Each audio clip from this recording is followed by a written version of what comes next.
Free PDF download करने के लिए डाउटनेट ऐप इंस्टॉल करें और फिर अपनी प्रोफाइल पर क्लिक करके डाउनलोड एंड शेयर पर जाएं और मनचाही पीडीएफ डाउनलोड करें। Hello guys. तो गाइस अब जेईई मेन 2019 के पेपर में अराउंड 48 आवर्स ही बचे हैं। तो अब इन 48 आवर्स में मैथ्स में हमें क्या क्या रिवाइज करना है, कैसे हमें स्मार्टली रिवाइज करना है, इसके बारे में हम इस वीडियो में बात करेंगे कि किस किस चैप्टर से हमें क्या क्या रिवाइज कर लेना है, क्योंकि ये हमारा नया है अभी। तो सबसे पहले पहला चैप्टर है रिलेशन एंड फंक्शन।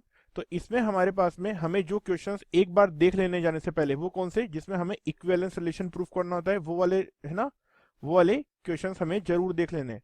और फंक्शंस में हमें क्या देख लेना है, one one, many one, into, one two, bijective, subjective, इनकी डेफिनेशन और ये कैसे होते हैं इन्हें हमें पता होना चाहिए। इक्विवेलेंस रिलेशन में ऐसा होता है कि हमारे पास कई बार बहुत सिंपल सा रिलेशन दिया हुआ होता है और पूछते हैं कि इक्विवेलेंस है या नहीं, तो हमें चेक करना आना चाहिए कि है या नहीं। फिर आता है मैट्रिसेस। तो मैट्रिसेस में इजी क्वेश्चंस नहीं आते हैं जनरली, लेकिन हमें जो क्वेश्चंस आते हैं वो आते हैं इनवर्स ऑफ मैट्रिक्स। तो इनवर्स ऑफ मैट्रिक्स हमें आना चाहिए, कैसे निकालते हैं, उसकी कुछ कुछ प्रॉपर्टीज होती हैं वो।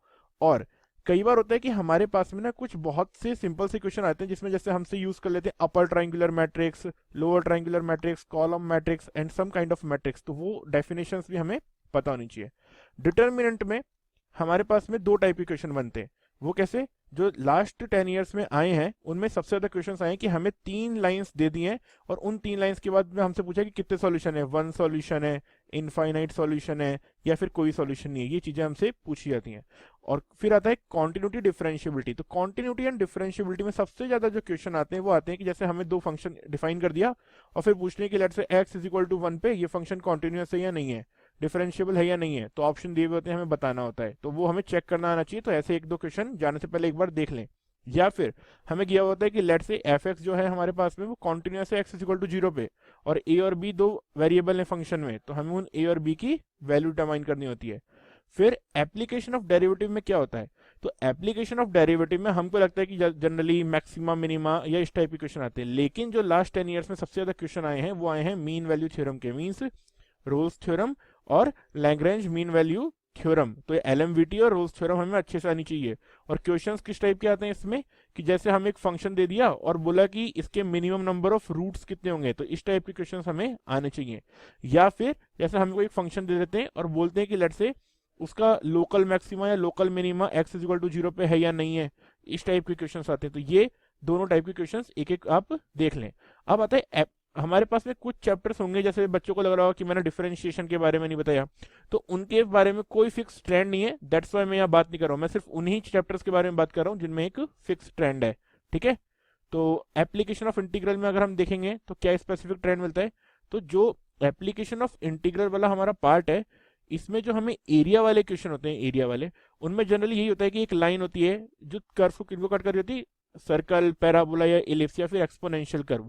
इन्हीं को क्या बोलते हैं, यूज करके हम एरिया कैलकुलेट करते हैं, कभी कई बार एक्स एक्सिस के साथ में, कई बार वाई एक्सिस के साथ में। तो ये थोड़ा सा एक बार हम ध्यान से देख लें ऐसे क्वेश्चंस जिसमें हम एक लाइन और कर्व कैसा, सर्कल, पैराबोला, इलिप्स टाइप का।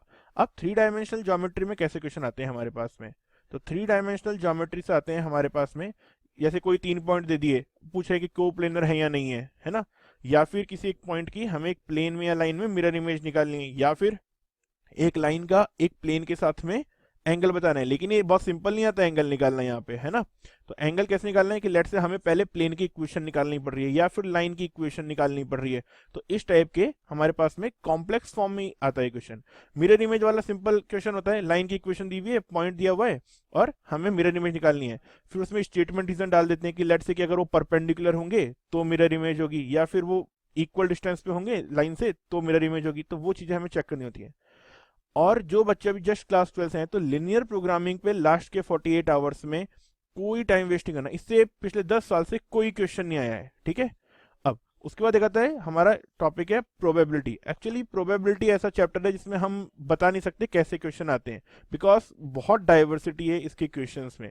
लेकिन फिर भी अगर हम देखेंगे तो लास्ट 10 ईयर्स में, जो 5 से 6 ईयर्स में अगर हम देखेंगे, तो डाइस और कॉइन से रिलेटेड प्रॉब्लम आई है। जैसे अगर हमने डाइस को थ्रो किया 2 डाइसेस को, तो सम 11 कितना है, या फिर कॉइन को अगर मैंने लेट्स से 16 टाइम्स टॉस किया तो 5 हेड्स आने की प्रोबेबिलिटी। इस टाइप के क्वेश्चंस हमारे काफी आए हैं। तो ये क्लास 12th के हमारे चैप्टर्स थे जो बार बार रिपीट हुए हैं। अब क्लास 11th के चैप्टर्स देख लेते हैं। तो क्लास 11 के जो हमारे चैप्टर्स हैं उनमें पहला है सेट। तो सेट से कोई ज़्यादा खास क्वेश्चन रिपीट नहीं होते, मतलब मेरे हिसाब से ज़्यादा इंपॉर्टेंट नहीं है। लेकिन अगर आप सेट्स रिवाइज करना चाहते हैं तो कोई भी जो दो सेट्स हैं उनका मल्टीप्लिकेशन वाली चीज़ देख लें, बिकॉज ये ऊपर रिलेशन फंक्शन में काम आ सकती है। और वेन डायग्राम के जो क्वेश्चन होते हैं हमारे पास में, कि जैसे कि लेट्स से अगर एक क्लास में 100 स्टूडेंट हैं, 40 क्रिकेट खेलते हैं, 30 फुटबॉल खेलते हैं, 20 लॉन टेनिस खेलते हैं, और मतलब इस टाइप के जो क्वेश्चंस होते हैं कि हमें एंड में बताना है कि कौन ऐसे कितने स्टूडेंट्स हैं जो कोई सा भी गेम्स नहीं खेलते, वैसे क्वेश्चंस हमारे आते हैं तो उन्हें हम वेन डायग्राम से कर पाएंगे। फिर आता है क्वाड्रेटिक इक्वेशन। तो क्वाड्रेटिक इक्वेशन में हमारे दो टाइप के क्वेश्चन सबसे ज्यादा, लेट्स से अगर हमारे 8 बार अगर क्वाड्रेटिक इक्वेशन से क्वेश्चन आया है तो 6 बार क्या क्वेश्चन आया है कि हमें इक्वेशन गिवन है और उसमें गिवन है कि लेट्स से 1 कॉमन रूट है, और अगर 1 कॉमन रूट है हमारे पास में तो हमें वेरिएबल्स की वैल्यू बतानी होती है। और फिर जो बची हुई बार हमारे पास में पॉसिबिलिटी है क्वेश्चन आने की वो है कि लेट्स से कि अगर एक क्वाड्रेटिक इक्वेशन है और हमें गिवन है कि एक पॉइंट ए है, एक पॉइंट बी है, तो जैसे या तो फिर इसके दोनों रूट्स ए बी के बीच में हो, या ए और बी के बाहर हो, या एक ए बी के बीच में हो, तो इस टाइप के क्वेश्चंस हमारे आते हैं। कॉम्प्लेक्स नंबर से, सी कॉम्प्लेक्स नंबर बहुत डिफिकल्ट चैप्टर है, अगर किसी को नहीं आता तो इसके ऊपर टाइम वेस्ट बिल्कुल मत करना। लेकिन अगर किसी को आता है तो हमें कौन सी दो चीजें रिवाइज करनी है, हमें डी मोइवर्स थ्योरम तो रिवाइज करनी ही करनी है, और साथ में क्या देखना है कि सम ऑफ रूट्स मीन जैसे अगर x raised power n is equal to 1 के हमने n रूट्स निकाले तो उनका सम का, ये सब चीजें हमें देखनी है। बाइनोमियल थ्योरम के बारे में हमें क्या देखना है, बाइनोमियल थ्योरम में देखना है कि अगर जैसे किसी एक्सपेंशन की अगर दो टर्म्स का हमें रेशियो गिवन है तो हम n की वैल्यू निकाल पाए, या फिर उसमें अगर कोई वेरिएबल a b c है तो उसकी वैल्यू निकाल पाए। सम ऑफ कोएफिशिएंट्स कैसे कैलकुलेट करते हैं, अगर हमारे पास में एक्सपेंशन दिया हुआ है तो ऐसी टर्म कौन सी होगी जिसमें लेट से x नहीं होगा या y नहीं होगा, उस टाइप की टर्म। सीक्वेंस एंड सीरीज बहुत डाइवर्स टॉपिक है, बहुत सारे इससे क्वेश्चन बनते हैं, लेकिन हमें क्या करना है, हमें बस लास्ट के 48 आवर्स में एपीजीपी के सारे फॉर्मूलेस पता होने चाहिए, क्योंकि बहुत सिंपल क्वेश्चन आते हैं कई बार। सी अगर हमारे लक की बात है, अगर बहुत सिंपल क्वेश्चन आया तो हम बहुत इजीली कर लेंगे, और डिफिकल्ट आया तो वो पुरानी प्रैक्टिस के ऊपर डिपेंड करेगा। लेकिन एपीजीपी के सारे फॉर्मूले जाते से पहले एक बार देख लेने। स्ट्रेट लाइन में क्या करना है, सी इंपॉर्टेंट पॉइंट्स ऑफ ट्राइंगल पता होना चाहिए, जैसे सरकम सेंटर क्या होता है, इन सेंटर क्या होता है, ऑर्थो सेंटर क्या होता है। जैसे इन सेंटर होता है angle bisector of triangle, ortho centre क्या होता है परपेंडिकुलर्स का इंटरसेक्शन पॉइंट, सरकम सेंटर क्या होता है मिड पॉइंट का परपेंडिकुलर बाइसेक्टर का इंटरसेक्शन पॉइंट। तो ये सब चीजें हमें पता होनी चाहिए। एंगल बाइसेक्टर कैसे निकालते हैं, या फिर जैसे ओरिजिन को कंटेन करने वाला एंगल बाइसेक्टर कौन सा होता है, ये चीजें। या फिर हमारे पास में एक स्पेसिफिक टाइप के फैमिली ऑफ लाइन के क्वेश्चन आते हैं, जैसे कि अगर हमारे पास में दो लाइन है और है ना, उनके इंटरसेक्शन पॉइंट से पास करने वाली एक लाइन है जो 3,2 से पास करती है टाइप सा, तो उसमें इंटरसेक्शन पॉइंट से जो पास करने वाली लाइंस की फैमिली होगी वो कौन सी होगी, वो L1 प्लस CL2 टाइप की, मीन्स दो लाइंस के एडिशन की फॉर्म में हम उसे लिख देते हैं। फिर आता है हमारे पास में conic section. Conic section is quite important because इससे आता बहुत इजी चैप्टर है, इजी क्वेश्चन है। तो क्वेश्चंस क्या आते हैं हमारे पास में, जैसे डेफिनेशन ऑफ पैराबोला की इसेंट्रिसिटी क्या होती है, लेटेस्ट रेक्टम क्या होती है, फोकई कहाँ पे होती है, थोड़ा सा क्या होता है पैराबोला को बस ओरिजिन से इधर उधर शिफ्ट कर देते हैं, है ना, तो उसकी इसेंट्रिसिटी, डायरेक्ट्रिस, फोकस, लेटेस्ट रेक्टम, ये सब चीजें हमें निकालनी आनी चाहिए। या फिर अच्छा इसमें और भी एक टाइप के क्वेश्चन बनते हैं, जैसे कि हमें एक इलिप्स दे दिया है ना, हमें बोला इलिप्स की क्या बोलते हैं, दो फोकई भी, इलिप्स की पूरी इक्वेशन दे दी, उसकी हम फोकई निकाल लेंगे वहां से, और बोला कि इसकी जो फोकई है वो हमारे पास में जो पैराबोला है उसकी क्या है, वो लेटेस्ट रेक्टम है, तो पैराबोला की इक्वेशन बताओ। मींस हमें ऐसे क्वेश्चन एक बार देख लेने की, जैसे अगर पैराबोला के लेटेस्ट रेक्टम गिवन है तो हम पैराबोला की इक्वेशन निकाल पाए, या इलिप्स दिया हुआ है तो उसकी लेटेस्ट रेक्टम के कोऑर्डिनेट्स निकाल पाए, तो ये चीज हमें देख लेनी है।